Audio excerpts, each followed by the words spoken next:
Hello and welcome to the third episode of Abe's Complete Star Trek Commentary. Today, or this week, we'll be looking at the third episode of the first season of the original series entitled The Corbomite Manoeuvre. Now this is, I gotta admit, I love the first three episodes of the original series. They are among my favorites.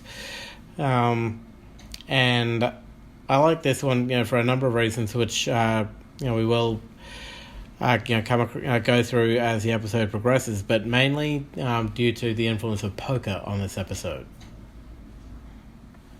So, without any further ado, let's start with the Corbomite Manoeuvre. The episode starts with the crew of the Enterprise doing just a regular, mapping kind of exploration of essentially what is null space, and this has obviously been going on for a few days. And when all you see is black, you don't really get to experience. So the crew is understandably a little bit on edge, waiting for something to happen. And fortunately, before too long, something does. So the thing I find particularly funny about this is that the ship gets stopped by a Rubik's Cube. By a highly radioactive Rubik's Cube, but it is a Rubik's Cube nonetheless. And we get the first kind of iconic Star Trek kind of type music as well. And we also get to see Sulu and what will be his usual seat at the helm, and Uhura, still answering, and being introduced as answering the space phone, the communications officer. And Dr. McCoy gets introduced in this episode as well. So we get many of our, who will be our regulars, making their initial appearances here. So I also love as well that we get to see that Starfleet is, that humanity is becoming, or has by this point become a lot more equal, that there's men and women, Asians, blacks, red, white, and yellow, essentially, all as part of this organization, which is designed to foster peace and foster humanity throughout the galaxy, and that they are showing these ideals of unity. We also get to see the start of the relationship between the Doc and the captain, and the fact that the Doc has got a bit of a cheeky streak, because the alert has been sounded, or general quarters, kind of everyone got to get to their stations, and the Doc is essentially ignoring this so that the captain can finish his quarterly physical, something which which is a secondary priority when the ship is in danger. The Doc had no idea what was actually going on, and still, and so the ship could have been under attack, or there could have been some kind of danger which the captain immediately needed to know about. But instead, he chose to complete the captain's physical, which, fortunately in this case, no harm done, but but the circumstances of the situation could have been much more dire. We're also getting a bit more introduced to the con officer for this particular episode, Mr. Bailey, who has had a not exactly your best kind of bridge officer. His mind constantly wandering. He's unfocused, constantly needing to be, to kind of be brought back into line in terms of performing his duties and whatnot. One wonders how he made it to a bridge officer with kind of acting like that, but still. He does end up serving a vital role this episode, as we'll come to see a bit later on. We also get to meet he gets reintroduced, Scotty, as the chief engineer. We get our look at what will be the standard colours for the uniform: red, yellow, and blue. as a bit of trivia, which I recently found out in relation to Scotty's name and how he got it. It was kind of a last-minute thing.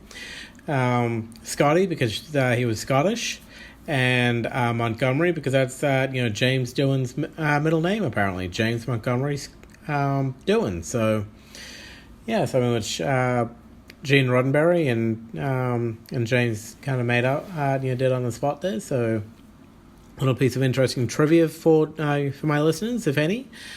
But yeah, so they're currently still curious about this cube, what the heck it's doing. It's just floating out there, kind of blocking the path, preventing them from moving. And yeah, we shall see what happens next. Dun dun dun. I find it interesting that they wait 18 hours, so the better part of a day, for to do anything about this cube. That is an incredible amount of patience on behalf of the captain. I have to admit, I would not wait that long for. I do agree with giving it some time to see if it's going to send out some kind of signal or perform some kind of actions. But 18 hours I think is a bit much. And once again, we see that Mr. Bailey, in the briefing session that we've just been through, doesn't wait for orders, but jumps the gun and thinks because he thinks, okay, let's just blow it up, get it out of here. But not knowing what its origin is or what its purpose could be, there's no way to know if that is the right course of action, or if that's going to be, if that's going to cause even worse problems, which is all too likely because it could be some kind of probe. And again, it's makes me question how the heck he made it to a bridge officer when he's not kind of following the chain of command properly, the way that a bridge officer should. So they try to to get away from the probe, and to no avail. And the further away and the faster they try it, try to run, the greater the radiation that's leaking out from it. To the point where it's practically within arm's reach of the ship. And I am not joking on that particular point. Someone could probably, open a window and hello cube. And it's at that point that the captain decides, fine, it's causing, it's a danger to the ship, we need to blow this thing up. Personally, I think the captain waited a bit long. He had ample opportunity. He was trying to give, this cube, ample opportunity to kind of disengage, but it never really did, and as a result of that, it was actually quite a nasty explosion, causing quite a bit of damage to the ship, which could have been avoided had a number of different actions taken place. But under the circumstances, the captain was acting with the best information that that he could, but I do question his actions on this one a little bit. So the captain then has a bit of a brief conference with Spock, his first officer, and does raise a good question. Given the nature of the probe that they just encountered, do they continue on ahead and find out where it came from, who sent it, what its purpose was, or do they stay where they are or turn around and essentially play it safe? The captain knows that the mission of the Enterprise and the mission of the Federation is to seek out new life, whatever its forms, and to explore. And you will encounter the unknown. You will encounter friendlies and enemies, and you don't know what side someone or something's going to be on until you encounter it. And I do have to agree with Q, with a point that Q will make in a later episode. If you can't take a little bloody nose, maybe you should crawl home under your bed. The captain is a consummate explorer. He is a warrior, and he is capable of handling what's going to be encountered. So onward and upward we go, and what we shall find, soon we will know. So due to the recent situation, there was some crew inefficiencies, so the captain has ordered a battle drill, which is fair enough. They do need to make sure that they do things right, and so the next time the real thing, they encounter the real thing.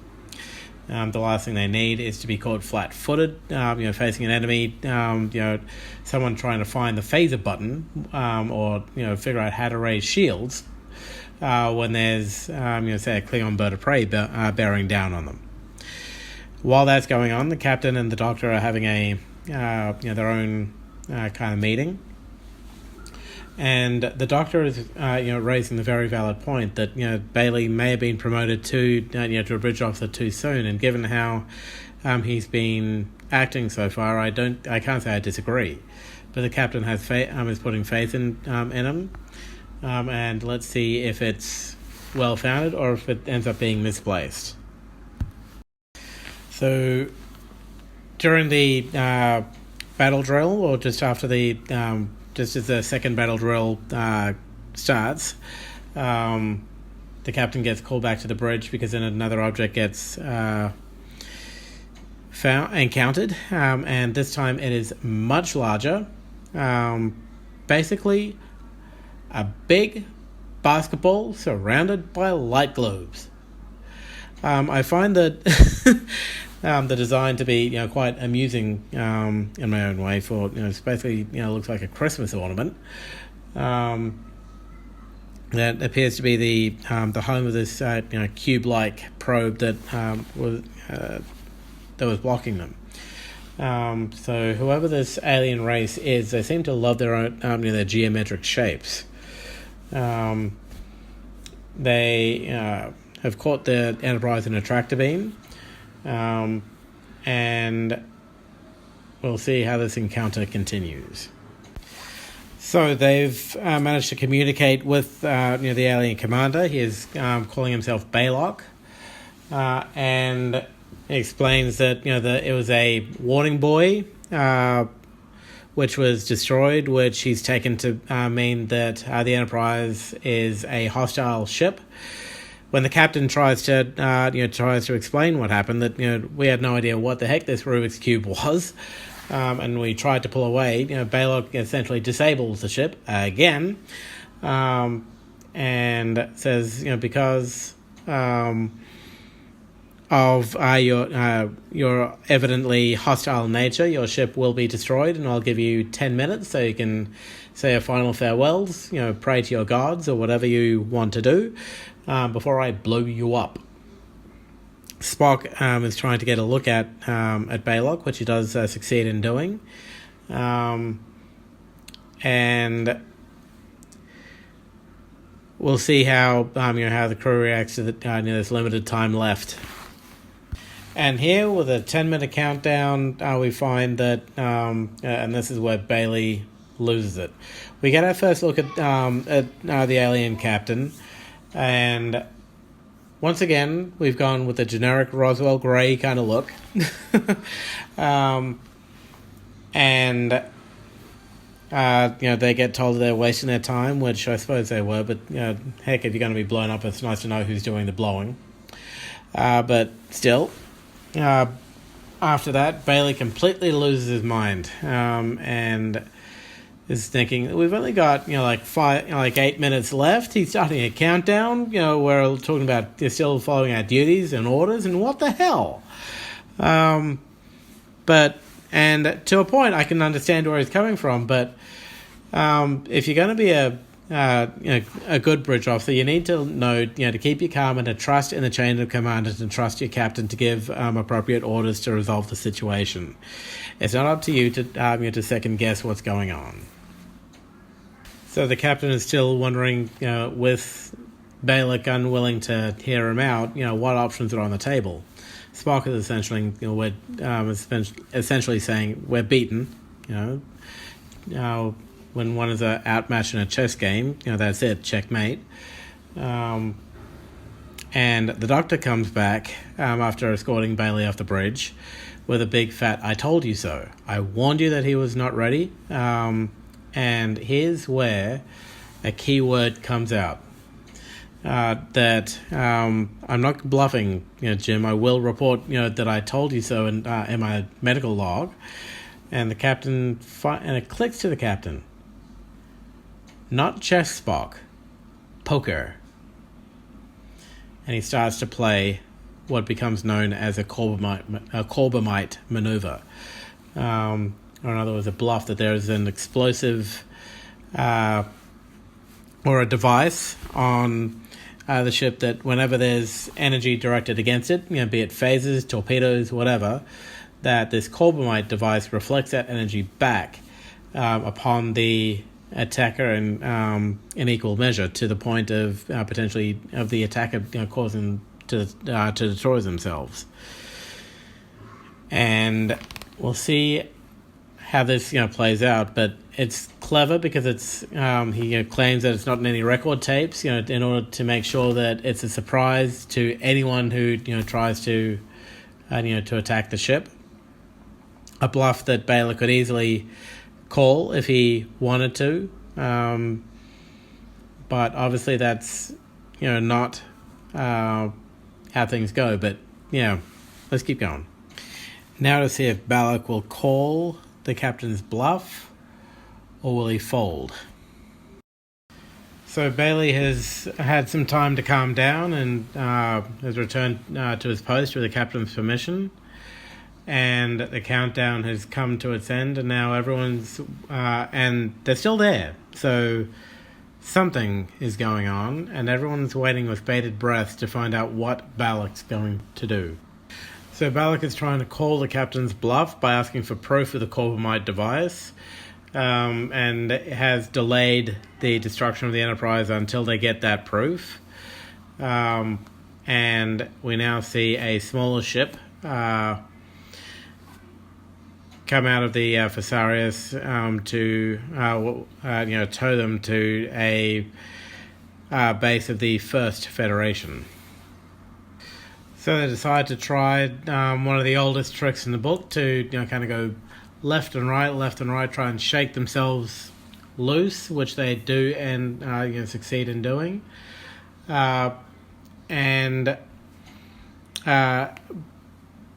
So they managed to break free of Balak's tractor beam, and then and at the same time disabling his ship.